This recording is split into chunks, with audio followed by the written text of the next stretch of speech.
ბიზნეს მედია საქართველო. წარმოგიდგენთ. ჟურნალისტიკა ცხოვრების წესად და ნოვაცია მის კარიერულ გზაზე. რამდენიმე წამში მორიგი ძლიერი ქალი ქალების ნარატივის სერიალში დაგველოდეთ.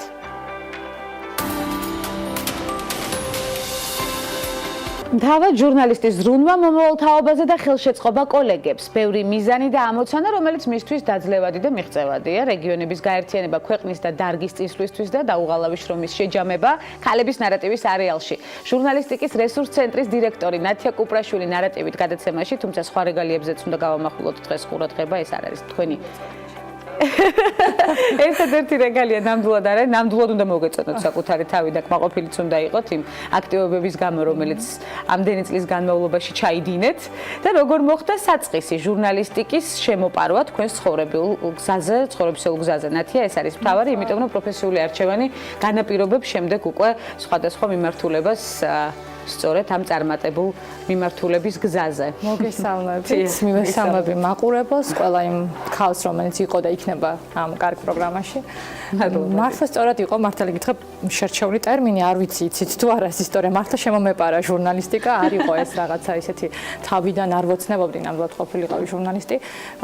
როცა ვამთავრებდით სკოლას, უფრო სწორად ლიცეუმს, იმიტომ რომ ჩვენ დროს ცოტა შეიცვალა განათლების სისტემა.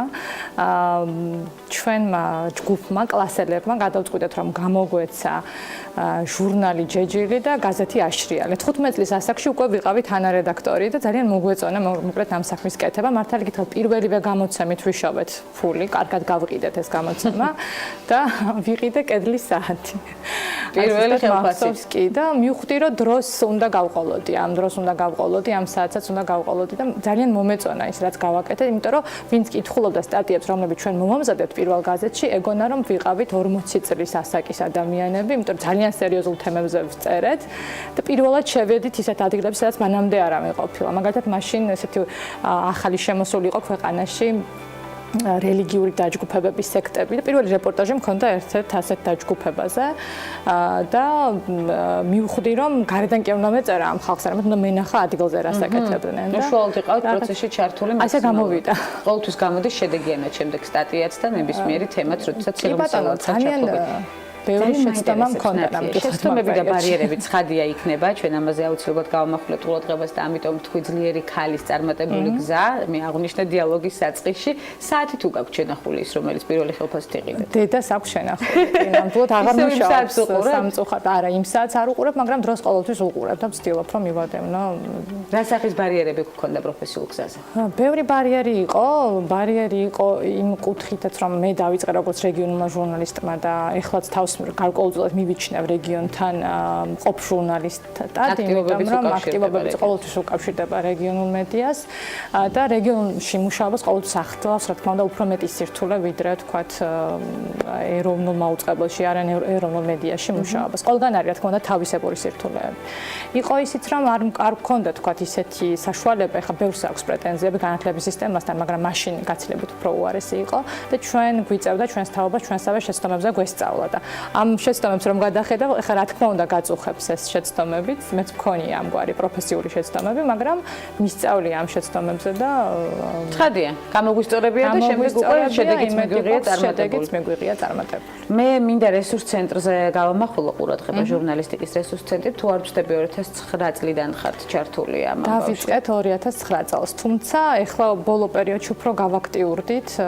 ეს არის სწორედ ჟურნალისტური მიმართულებების გაძლიერებისთვის შექმნილი ორგანიზაცია. ჩვენ თანამშრომლობთ რეგიონულ უნივერსიტეტებთან, რეგიონულ ჟურნალისტურ სკოლებთან, ვცდილობთ იქ სტუდენტური მედიების განვითარებას, ზოგადად კურიკულუმების გადამუშავებას და ახალი მოდულების შეთავაზებას და ეხლა უკვე ვაძლიერებთ როგორც დამოუკიდებელ სტუდიას, იმიტომ რომ ცოტა ისეთი გარდამავალი პერიოდი მაქვს 3 წუთს დავტოვე პრინციპში ძველი ორგანიზაცია, მაუწყებელთა ასოციაცია და გადმოვედით მთელი გუნდი პრინციპში ჟურნალისტიკის რესურს ცენტრში, ვინც მანამდე ვიყავით რეგიონულ მაუწყებელთა ასოციაციაში. სფეროში და პლუს დავიწყეთ რაღაც ახალი პროექტი, რომელიც უკავშირდება მაინც ტელემედიას და რეგიონულ მედიას და რეგიონებზე ამახვილებთ ყურადღებას, ძალიან მახარებს თორთ ეს მიმართულება, თქვენი საქმიანობისთან აქტიური ნაბიჯებით ხართ მიმართულია გაუმჯობესებისკენ, მინდა რომ სიახლედ დავიწყოთ აქვე კიდე, აი ამ რეგიონებზე საუბარი, დაფარვის ზონაზე საუბარი, ინტერნეტის თავისუფლების ინდექსით, სადაც საქართველოს პოზიციები გაუმჯობესდა, ეს ბოლო მონაცემებია, გუშინ გავრცელდა ინფორმაცია, Freedom House-მა გავრცელა, ნიშნავს თუ არა ეს იმას, რომ საქართველოში ინტერნეტის ხარისხი და დაფარვის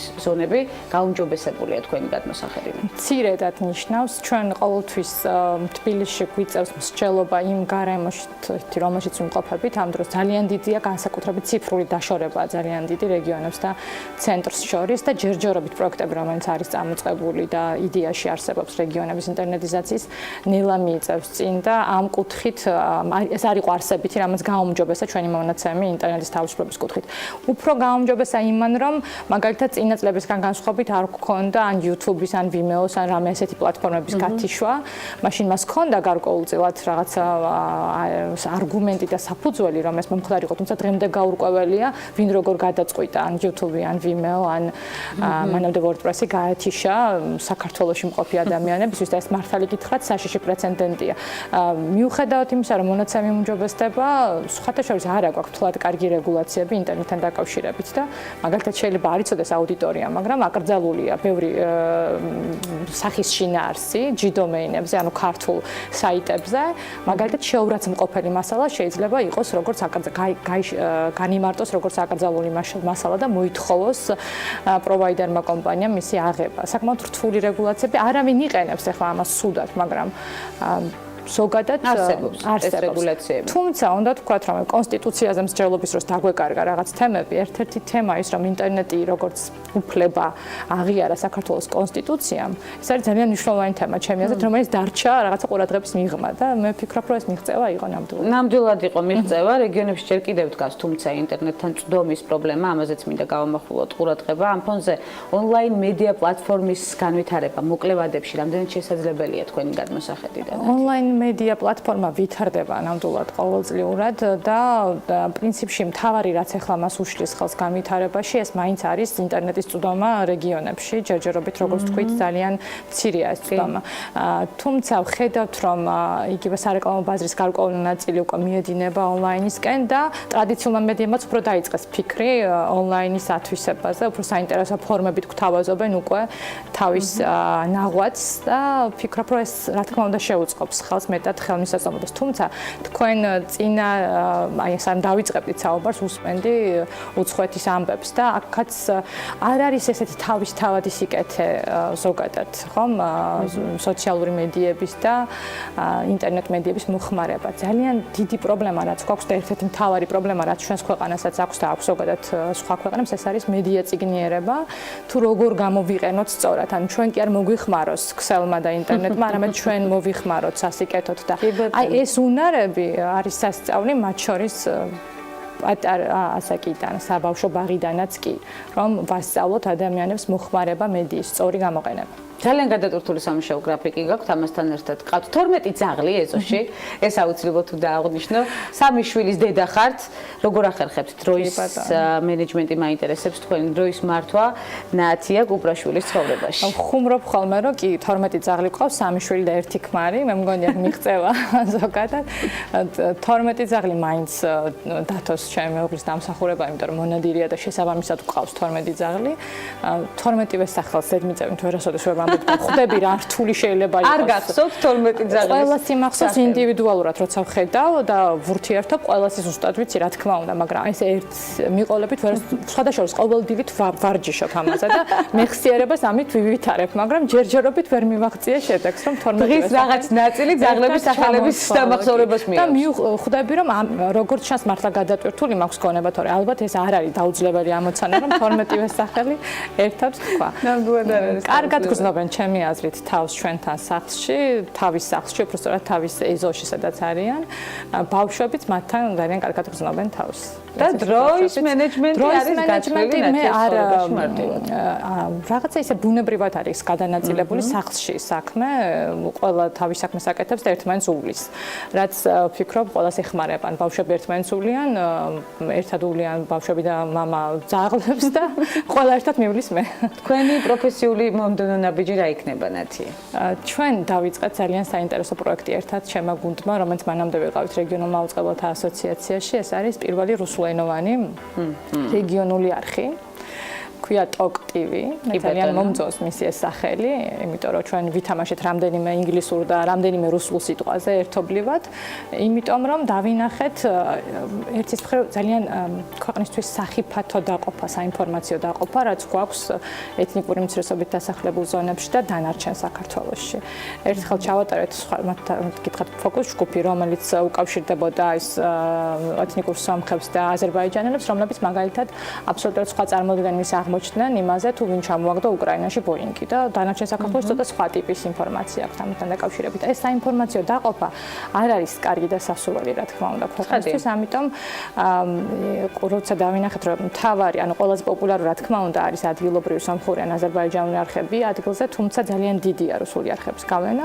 დავისახეთ მიზნად ესეთი ამბიციური გეგმა გვაქვს, რომ კონკურენციაში სწორედ აი ამ რუსულ არხებთან შევიდეთ. უცებ დაგვიდგა გვერდით ძალიან ბევრი კარგი პარტნიორი, თქვათ, იგივე Deutsche Welle თავისი პროგრამებით, BBG თავისი პროგრამებით, ესტონელებმა გაგვიზიარეს თავიანთი კონტენტი, უკრაინელები გვეხმარებენ და საბოლოო ჯამში ჯერჯერობით კარგი ნაზავი გამოვიდა. თუმცა ჩვენი პროგრამების წარმოებაც დაწყებული გვაქვს და ჯერჯერობით შიდა ეთერია, სადღაც ერთ კვირაში გეგმავთ, რომ ჩავთოთ სამცხე-ჯავახეთის რეგიონში პირველად და შემდეგ უკვე დავინახავთ, როგორ იმუშავებს და ნელა განვავითარებთ.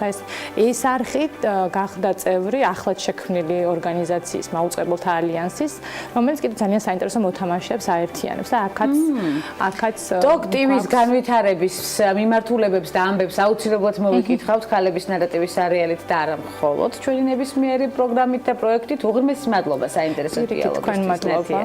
მე იმედიმაქვს, რომ კვლავ მობრძანდებით ჩვენთან გადაცემაში, ბევრი საკითხი დაგვრჩა კიდევ განსახილველი. აუცილებლად და პრინციპში თქვენც ხართ მაგალითი, რამდენად ძლიერი აქ, იმიტომ რომ მე ვიცი, რომ ახლა არ ახართ ფლატ ისე ჯანზე და ძალიან ჯანზე მიყავთ პროგრამა. ნათია მეთერს გარეთ მიიღო ინფორმაცია ჩემზე და გაავრცელა ეთერში. დიდი მადლობა ნათია მობრძანებისთვის, თქვენი დამოკიდებულებისთვის და პოზიტივისთვის, რომელიც ნამდვილად გვაჩუქეთ. ნათია კუპრაშვილი, ჟურნალისტიკის რესურს ცენტრის დირექტორი და სხვა მრავალი რეგალიის მფლობელი, რომელიც აღნიშნეთ გადაცემის მსვლელობისას და კიდევ არაერთ გზის აღნიშნავთ სხვა გადაცემებში.